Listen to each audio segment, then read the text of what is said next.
Hello friends, গতকাল আমাদের ছাদ ঢালাই হয়েছিল। ছাদ ঢালাইয়ের পর কিছু কথাগুলি আমাদের অবশ্যই মাথায় রাখতে হবে। ছাদ ঢালাইয়ের পর এভাবে সিমেন্ট আর বালু পেস্ট করে এভাবে চারদিকে বান দিয়ে জল লাগাতে হবে।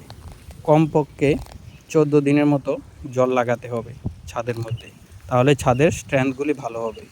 এবং যেগুলি ভুল করেছে এই ছাদরাতে দেখলাম যে এভাবে সাইডে জল লাগানো হয়নি, এগুলিকেও জল লাগাতে হবে।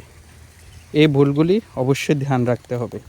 এবং এই সিঁড়িগুলি কী করতে হবে, সিঁড়িতে এভাবে বস্তা ভিজিয়ে জল লাগাতে হবে। সিঁড়িতে তো জল থাকবে না, তাহলে এভাবে সিঁড়ির মধ্যে বস্তা ভিজিয়ে অবশ্যই জল লাগাতে হবে। আর এই সাইডগুলিতেও লাগাতে হবে। আর সাঙ্কেল স্ল্যাব যদি থাকে, ওই সাঙ্কেল স্ল্যাবগুলিতেও জল লাগাতে হবে। এখানে জল লাগিয়েছে ঠিক আছে, কিন্তু এই জায়গাটাতে ভালো করে লাগানো হয়নি, এই জায়গাটাতেও লাগাতে হবে। তাহলে আমি এই কয়েকটা ভুল দেখলাম, যেগুলি কখনোই করবেন না আপনারা।